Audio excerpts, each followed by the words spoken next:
ગુજરાતના ખેડૂતો માટે આનંદના સમાચાર। ચોમાસું હવે ગુજરાતથી ફક્ત 250 કિલોમીટર દૂર છે। ગુજરાતમાં આ વખતે વહેલું બેસી શકે છે ચોમાસું। તો ગુજરાતમાં ચોમાસાના આગમનનું કાઉન્ટડાઉન, ચોમાસાના આગમનની તૈયારી, ચોમાસું હવે નજીક જોવા મળી રહ્યું છે।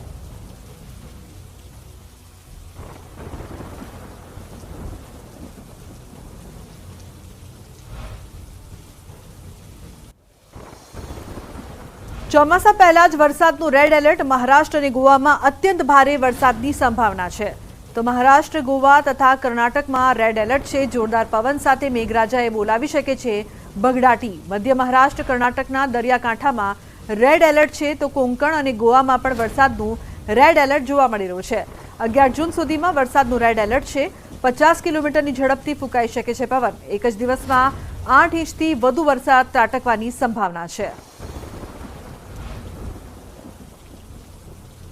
રાજ્યમાં આગામી 5 દિવસ વરસાદની આગાહી છે। 5 દિવસ સામાન્યથી મધ્યમ વરસાદની આગાહી કરવામાં આવી છે। સાથે થંડરસ્ટોર્મ એક્ટિવિટીના કારણે 30 થી 40 કિલોમીટરની ઝડપે પવન પણ ફૂંકાશે।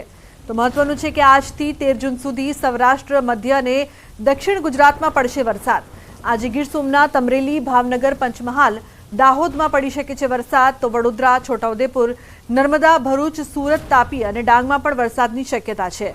તો 9, 10 અને 11 જૂને સૌરાષ્ટ્ર, મધ્ય ગુજરાત, દક્ષિણ ગુજરાત અને દાદરાનગર હવેલીમાં સામાન્ય વરસાદ પડી શકે છે। તો 12 જૂને સૌરાષ્ટ્ર, ઉત્તર ગુજરાત, મધ્ય અને દક્ષિણ ગુજરાતમાં સામાન્યથી મધ્યમ વરસાદની આગાહી છે। 13 જૂને સૌરાષ્ટ્ર અને દક્ષિણ ગુજરાતમાં વરસાદની શક્યતા જોવા મળી રહી છે। गुजरात रीजन के लिए डे 1 से डे 4 यानी आने वाले 4 दिनों के लिए फ्यू प्लेसेस पे लाइट से मॉडरेट रेनफॉल होने का पूर्वानुमान दिया गया है। और जो डिस्ट्रिक्ट है जहां पे आने वाले 4 दिनों के लिए साउथ गुजरात रीजन के डिस्ट्रिक्ट में फ्यू प्लेसेस पे लाइट से मॉडरेट रेन होने का पूर्वानुमान दिया गया है। वो डिस्ट्रिक्ट हैं बड़ोदरा, छोटा उदयपुर, नर्मदा, भरूच, सूरत, डांग, नवसारी, वलसाड़, तापी, दमन और दादरा नगर हवेली। और नॉर्थ गुजरात रीजन के जो डिस्ट्रिक्ट है जहां पे आने वाले 4 दिनों के लिए आइसोलेटेड प्लेसेस पे लाइट रेन होने का पूर्वानुमान दिया गया है। वो डिस्ट्रिक्ट है पंचमहल, दाहोद और महिसागर। डे 5 के लिए गुजरात और सौराष्ट्र रीजन के लिए आइसोलेटेड प्लेसेस पे लाइट रेन होने का पूर्वानुमान दिया गया है। और जो डिस्ट्रिक्ट है जहां पे आइसोलेटेड रेन होने का पूर्वानुमान है वो डिस्ट्रिक्ट है साबरकांठा, अरावली, दाहोद, महिसागर, नर्मदा, सूरत, डांग, नवसारी, वलसाड़, तापी, दमन और दादरा नगर हवेली।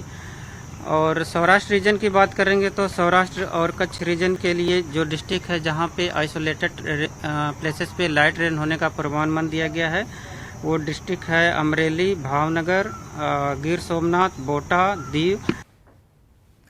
તો ચોમાસા પહેલા જ નદીઓમાં પાણીની આવક શરૂ થઈ છે। ગુજરાતની નદીમાં ચોમાસા પહેલા આવક શરૂ થઈ છે।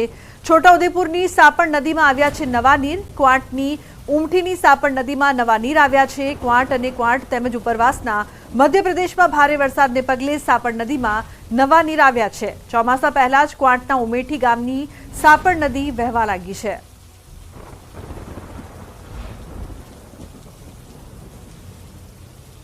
તો રાજ્યમાં પાણીની સમસ્યાને લઈને રાહતના સમાચાર સામે આવી રહ્યા છે। ગુજરાતની જીવાદોરી સમાન નર્મદા ડેમમાં વગર વરસાદે નવા નીર આવ્યા છે। મહારાષ્ટ્ર અને મધ્યપ્રદેશમાં વીજ ઉત્પાદન શરૂ થતાં નર્મદા ડેમમાં પાણીની આવક થઈ છે। તો નર્મદા ડેમની મહત્તમ સપાટી 123.98 મીટર પર પહોંચી છે।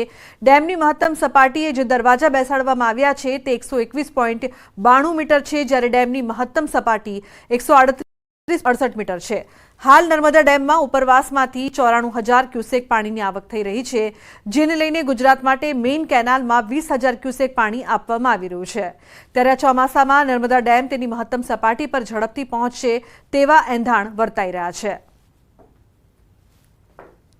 જીવાદોરી સરદાર સરોવર નર્મદા ડેમ ખરેખર આજે ગુજરાત માટે એક સારા સમાચાર લઈને આવ્યું છે। કારણ કે જે ઉપરવાસમાં મધ્યપ્રદેશ અને મહારાષ્ટ્રમાં જે પાવર હાઉસ શરૂ થતાં 94,000 ક્યુસેક જેટલું પાણી આ જે નર્મદા ડેમમાં નવા નીર આવી રહ્યા છે, જેને લઈ નર્મદા ડેમની સપાટી ઉત્તર વધી રહી છે.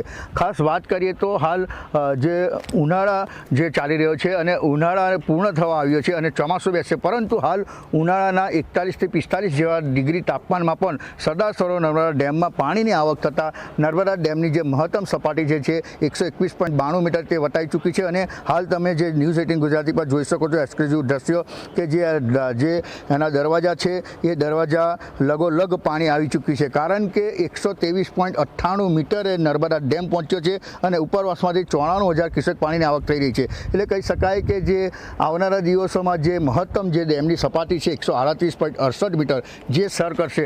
હાલ જે વહેલી તકે જે વરસાદ પડે અને જો વધારે વરસાદ પડે તો જે ટૂંક સમયમાં જ આ જે નર્મદા ડેમ જેની મહત્તમ સપાટી વટાવે તેમ લાગી રહ્યું છે. હાલ તો જે નર્મદા ડેમની સપાટી ઉત્તર વધારો થઈ રહ્યો છે, જે ગુજરાત માટે એક સારા સમાચાર કહી શકાય. દીપક પટેલ, ન્યૂઝ 18 ગુજરાતી, નર્મદા. તો અમદાવાદમાં વરસાદ પહેલા ચોમાસા જેવો માહોલ જોવા મળી રહ્યો છે. નિકોલના ગોપાલ ચોક વિસ્તારમાં ભરાયા છે પાણી. ગટર લાઇન તૂટી ગટરના પાણી રોડ પર ફરી વળ્યા. રોડ પર પાણી ફરી વળ્યા છે. વાહન ચાલકો પરેશાન થઈ રહ્યા છે. સ્થાનિકોની એએમસીને ફરિયાદ છતાં નિરાકરણ નથી આવી રહ્યું.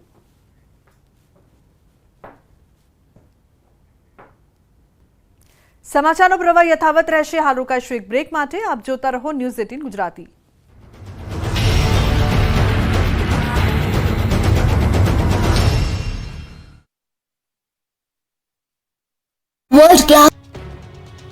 પ્રી મોન્સૂનની કામગીરીના ભાગરૂપે રાજકોટ મહાનગરપાલિકા એક્શનમાં આવ્યું છે. દૂધસાગર રોડ પર આવેલા 3 દાયકા જૂના ગુજરાત હાઉસિંગ બોર્ડના ક્વાર્ટરના રહીશોને ક્વાર્ટર્સ ખાલી કરવા માટે અંતિમ નોટિસ પાઠવવામાં આવી છે.